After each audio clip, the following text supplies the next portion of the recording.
पांच के पंच में बड़ी खबर का रुख करेंगे। पाकिस्तान की नई साजिश का पर्दाफाश हुआ है। जिंदा पकड़े गए हैं घुसपैठिए, जिनसे कई चीजें सामने निकल कर आई हैं। घुसपैठ के लिए नया तरीका पाकिस्तान अपना रहा है। निहत्थे आतंकवादियों को एलओसी पर भेजने का भी षड्यंत्र पाकिस्तान की तरफ से रचा जा रहा है।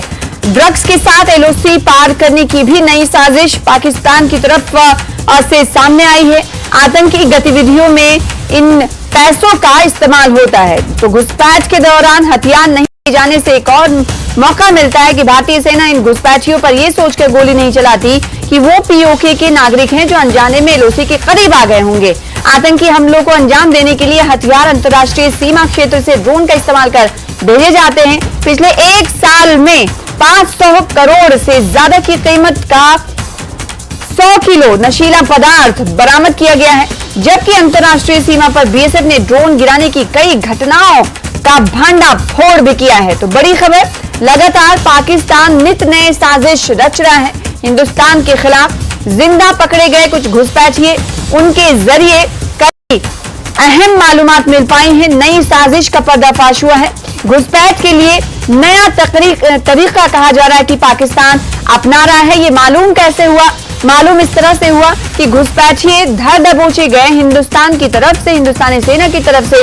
जब उनसे पूछताछ की गई तो उनकी तरफ से ये तमाम जानकारियां निकलकर सामने आ पाई हैं कि पाकिस्तान अब नई साजिश, नए तरीके, नए तौर तरीके इस्तेमाल करना चाह रहा है ताकि वो निहत्थे आतंकवादियों को एलओसी पर भेजे और उनके जरिए षड्यंत्र करे। ड्रग्स के साथ एलओसी पार करने की नई साजिश का पर्दाफाश हुआ है। पाकिस्तान नित नए प्रयोग कर रहा है, चाहे वो नार्को टेररिज्म की बात हो या फिर आतंकवाद की बात हो।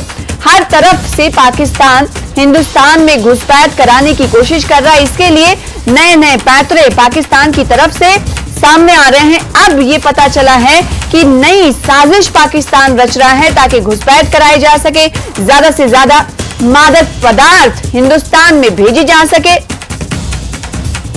इसकी जानकारी मिल पाई है घुसपैठियों से। जब जिंदा घुसपैठियों को धर दबोचा गया। तेजिंदर सिंह सोढ़ी हमारे साथ इस खबर पर ज्यादा जानकारी के साथ मिल रहे हैं। नित नई कोशिशें हम देख रहे हैं तेजिंदर सिंह सोढ़ी जी कि पाकिस्तान नई साजिश के तहत हिंदुस्तान में षड्यंत्र रचने की कोशिश कर रहा है। अब जो नई साजिश के हवाले से जानकारी सामने निकल कर आ पाई है, इसके जरिए और क्या कुछ जानकारी आप दे पाएंगे? देखिए सना, एक साजिश रची जा रही है पाकिस्तान द्वारा कि ज्यादा से ज्यादा जो घुसपैठ है जम्मू कश्मीर में वो कराई जाए, आतंकियों को भेजा जाए। लेकिन हर बार क्योंकि भारतीय सेना जो है वो लाइन ऑफ कंट्रोल पे मुस्तैद है और हर बार पाकिस्तान की इस नापाक साजिश को नाकाम किया जाता है। पाकिस्तान को ये मालूम है कि जब भारतीय सेना हथियार के साथ किसी आतंकी घुसपैठ करते हुए देखेगी तो उस पर फायर करेगी, चाहे वो लाइन ऑफ कंट्रोल उसने पार किया हो, चाहे लाइन ऑफ कंट्रोल के पास नजर आया हो। लेकिन अगर उसी आतंकी के पास हथियार नहीं होगा तो भारतीय सेना फायर करने से पहले सोचेगी कि कहीं ये वहां के रहने वाले लोकल नागरिक, पीओके के नागरिक तो नहीं है कि वो लाइन ऑफ कंट्रोल के पास गलती से आ गए हों। तो इस चीज का फायदा उठाने की कोशिश कर रहा है पाकिस्तान, क्योंकि पाकिस्तान ये जानता है कि हथियार जो है वो ड्रोन के जरिए तो वो भेज ही रहा है। हालांकि कई ऐसी साजिश, जैसे आपने बिल्कुल सही कहा कि कई ऐसी साजिश इंटरनेशनल बॉर्डर पे बीएसएफ नाकाम करती आ रही है, लेकिन कई ऐसे इंसिडेंट हैं जो कि बीएसएफ मान भी रही है कि कई ऐसे इंसिडेंट हैं जिसमें ये हथियार जो है भारतीय सीमा में दाखिल हो जाते हैं ड्रोन के जरिए और इन्हें जो इनके जो हैंडलर्स हैं वो वहां से पिक करके कश्मीर ले भी जाते हैं। तो इस तरह के कई इंसिडेंट जो हैं वो पहले भी सामने आ चुके हैं। अब उन आतंकियों को घुसपैठ करने की एक नई जो तरीका है, रणनीति है, पाकिस्तान ने अपनाई है कि इन आतंकियों को पहले ट्रेनिंग दी जाती है, फिर इन्हें नारकोटिक्स दिए जाते हैं, ड्रग्स दिए जाते हैं ताकि आप बॉर्डर क्रॉस कर लो। ये जो ड्रग्स हैं ये कश्मीर में बेचे जाते हैं। आप देख सकते हैं कि एक पाकिस्तान की एक नापाक साजिश है। कश्मीर के लोगों का या कश्मीर के यूथ का जो भविष्य है वो नारकोटिक्स वहां पर उनको उसकी लत लगा के इस जहर उनकी नसों में भरी जाती है और वो जो पैसा आता है फिर से वही हथियारों की उसको मंगाने के लिए वो जो है वो पैसा यूज होता है और फिर से उस हथियारों से ही उस कश्मीरी को फिर से मारा जाता है। तो आप देख लीजिए दोनों तरफ से पाकिस्तान की साजिश ये रहती है, एक तो यूथ की नसों में जहर भरना और जो कश्मीरियों को पाकिस्तान की ही उन गोलियों से छली करना। ये जो रेवोल्यूशन है, ये जो दो घुसपैठिए हैं जो भी 2 दिन पहले भारतीय सेना ने पकड़े थे, उनकी इंट्रोगेशन से ये चीजें सामने आई हैं। और बिल्कुल सही कहा आपने कि पिछले लगभग 1 साल में 100 किलोग्राम के करीब नारकोटिक जो है, जिसमें ज्यादातर पाकिस्तान अफगानिस्तान बॉर्डर से आई हुई हाई ग्रेड हीरोइन है, वो पकड़ी गई है, जिसकी इंटरनेशनल मार्केट में जो कीमत है 500 करोड़ के करीब है। इसी से जुड़ा एक सवाल ये है तेजिंदर सिंह सोढ़ी, क्योंकि हम ये जानते हैं मौजूदा वक्त में अगर जम्मू कश्मीर की अगर बात करें, पाकिस्तान की तरफ से एक तो नार्को टेररिज्म के जरिए ये तमाम षड्यंत्र रचे जा रहे हैं, एक आतंकवाद को बढ़ावा दिया जा रहा है, तो 2 तरह के हथियार पाकिस्तान हिंदुस्तान के खिलाफ अपना रहा है। वहीं इसकी जीती जागती मिसाल रोजाना हमको देखने को मिलती है। कोई ऐसा जिला जम्मू कश्मीर का नहीं रहता जहां पर नशा तस्कर या ड्रग्स पैडलर गिरफ्तार ना किए जाएं। सही कहा आपने, जो पाकिस्तान की साजिश यही है कि पहले तो जम्मू कश्मीर के यूथ की जो नसें हैं उनमें ड्रग्स की जहर जो है वो भर दी जाए, क्योंकि अगर यहाँ का यूथ प्रोग्रेस नहीं करेगा, पढ़ेगा नहीं, ड्रग्स की लत में इन्वॉल्व रहेगा, तो वो पाकिस्तान के उन अपने आतंकियों के इशारों पे नाचेगा, उनके कहने पे उस ड्रग्स को हासिल करने के लिए कुछ भी करेगा, चाहे फिर वो हथियार उठा के भारतीय सेना के खिलाफ लड़ना हो। तो ये पाकिस्तान की दोहरी रणनीति है जम्मू कश्मीर के यूथ का भविष्य खराब करने की और जम्मू कश्मीर में अशांति फैलाने की। पाकिस्तान द्वारा जो आतंकी भेजे जा रहे हैं वो तो लगातार मारे जा रहे हैं, भारतीय सेना उनकी घुसपैठ को कामयाब नहीं होने दे रही है, लेकिन ये जम्मू कश्मीर के लोगों को ये समझना चाहिए कि पाकिस्तान उनका कोई मित्र नहीं है। पाकिस्तान दोनों तरीकों से जम्मू कश्मीर के लोगों का नुकसान करता है, चाहे वो नारकोटिक्स के जरिए हो, चाहे द्वारा भेजे गए गोला बारूद के जरिए। मरने वाला और इसका जो विक्टिम है कश्मीरी ही है और स्पेशली कश्मीरी मुस्लिम पॉपुलेशन है। जी जी। इसके अलावा तेजिंदर सिंह सोढ़ी, जैसे कि अब ये मालूम हो पाया है घुसपैठी गिरफ्तार किए गए घुसपैठियों के जरिए, क्योंकि पहले से ही हिंदुस्तान को पता था कि पाकिस्तान की तरफ से ऐसी कोशिशें की जाती रही हैं, लेकिन अब पुख्ता सबूत कहीं ना कहीं मिल गए हैं, तो रणनीति भी अब बनाई जाएगी इस हवाले से। जो आम इंसान के रूप में लाइन LOC को पार करने की कोशिश करते हैं, तो आप क्या लगता है कि सेना और इंटेलिजेंस एजेंसियां इस तरह से इस हवाले से रणनीति आगे आने वाले दिनों में बनाएंगे? किसी भी आम आदमी को भी लाइन ऑफ कंट्रोल पार करने की कोई इजाजत नहीं है। पाकिस्तान को ये समझना चाहिए, चाहे वो किसी भी तरह की कोई भी इस तरह की स्ट्रेटेजी अपना ले, कोई भी ऐसा नापाक हरकत करने की कोशिश करे, लेकिन चाहे कोई LOC क्रॉस करने के लिए चाहे वो उसके पास हथियार हो चाहे ना हो, भारतीय सेना का एक ये मिशन है, एक उनके पास ये स्ट्रिक्ट इंस्ट्रक्शंस हैं कि लाइन ऑफ कंट्रोल जो है उसको कोई भी वॉयलेट उसको ना कर पाए, उसकी सैंक्टिटी को कोई भी वॉयलेट ना कर पाए।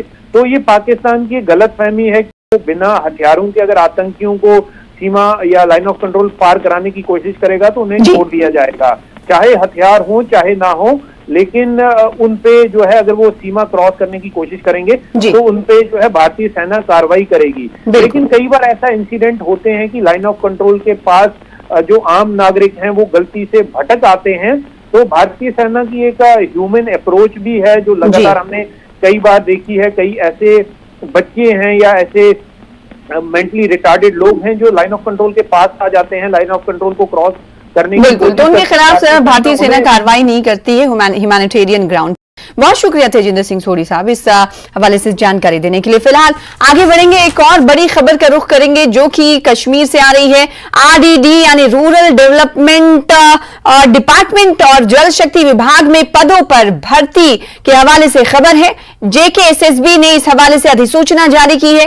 128 पदों पर भर्ती के लिए नोटिफिकेशन जारी किया गया है, जो कि खुशखबरी है जम्मू कश्मीर के लोगों के लिए। जल शक्ति विभाग में ड्राफ्ट्समैन की 150 नौकरियां, फॉर्म जमा करने की तारीख का भी ऐलान कर दिया गया है। अधिसूचना जारी करते हुए अंतिम तारीख 16 जून बताई गई है। हमारे साथ संवाददाता शब्बीर में जुड़ रहे हैं इस खबर पर ज्यादा जानकारी के लिए। ज्यादा जानकारी के साथ एक बहुत बड़ी खबर और अहम खबर है शब्बीर, जम्मू कश्मीर के युवाओं के लिए राहत भरी खबर कि आरडीडी और जल शक्ति विभाग में पदों की भर्ती निकली है, कैसे प्रक्रिया शुरू होगी, इस हवाले से जानकारी। जी बेशक अच्छी खबर उन लोगों के लिए जो रोजगार के इंतजार में बैठे हैं। 128 कुल पोस्टें हैं, उनमें से 105 जो है वो जल शक्ति महकमे की है और ये डिविजनल कैडर की पोस्टें हैं, उसमें ड्राफ्ट्समैन लगाने हैं 105। अच्छी खबर क्योंकि रोजगार के ताल्लुक से यहाँ पे काफी लोग इंतजार में रहते हैं और 1 महीने का वक्त आया है। 17 तारीख से ऑनलाइन फॉर्म भर सकते हैं और 16 जून तक ये मियाद रहेगी आखिरी तारीख जो है फॉर्म भरने की। लेकिन साथ ही ये बताऊं कि परेशानी भी, क्योंकि 16 मार्च के बाद जब से एपटेक का मामला चला है तब से अभी तक कोई भी सीबीटी टेस्ट नहीं हो पाया है। जो बेसिक टेस्ट है, बुनियादी टेस्ट है, कंप्यूटर बेस्ड टेस्ट, वो नहीं हो पाया क्योंकि एपटेक की जो कंट्रोवर्सी है उसकी जो अगली तारीख है वो 19 अप्रैल को है, यानी कुछ दिन बाद। वहां पे शायद उम्मीद ये है कि वो तय हो जाए, वो मामला खत्म हो जाए, तो जो बाकी सारी भर्तियां हैं जिनके टेस्ट नहीं हो पाए हैं और जो इंतजार में है, तकरीबन 2800 की जो भर्ती थी सीबीटी टेस्ट वो उन्हीं दिनों होने वाले थे। 900 पोस्ट जो है वो जल शक्ति महकमे सिविल इंजीनियर्स के हैं और 900 ऐसे हैं जो पहले से जिनका एक बार टेस्ट रद्द हुआ है, जिनकी सिलेक्शन रद्द हुई है, वो भी इंतजार में। अकाउंट्स असिस्टेंट की बड़ी एक तहरीक चली है, गवर्नमेंट ये कहती है और हमारे साथ हमारे सीनियर एडिटर ने तब खुसूसी बातचीत की थी एसएसबी के चेयरमैन से, जिन्होंने ये कहा था कि एपटेक का मामला कुछ ऐसा नहीं है, उन्हीं के थ्रू एग्जाम्स होंगे। लेकिन फिर हुकूमत ने यह भी कह दिया कि जो प्रक्रिया है कोर्ट के वर्डिक्ट का इंतजार करेंगे और साफ शफाफ तरीके से ये भर्तियां होंगी। अब 19 तारीख को उम्मीद यह है कि कुछ मामला तय हो जाए और एपटेक का ये तनाजा खत्म हो जाए और ये जो नौजवान इंतजार में है नौकरियों के, जिन्होंने फॉर्म कुछ नए भरे हैं, कुछ नए भरेंगे और मामला तय होगा। जी, इसके अलावा शब्बीर, आपने जैसे कहा कि यहाँ फॉर्म जमा करने की अंतिम तारीख 16 जून है, इसके अलावा आपने 16 या 17 तारीख अप्लाई करने की बात कही, ये क्लियर करिएगा कि क्या ये अप्रैल बात की जा रही है, मई, या फिर इस हवाले से क्या कुछ क्लैरिफाई करेंगे आप?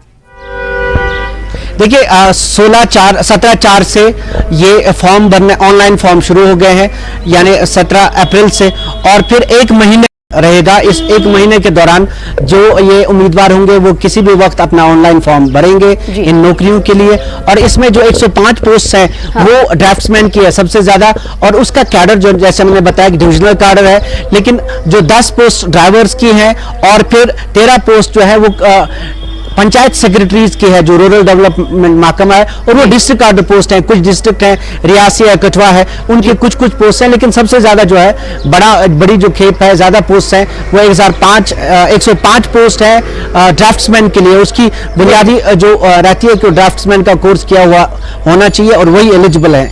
17 अप्रैल से इस फॉर्म को अप्लाई किया जा सकता है आरडीडी और जल शक्ति विभाग में पदों के लिए।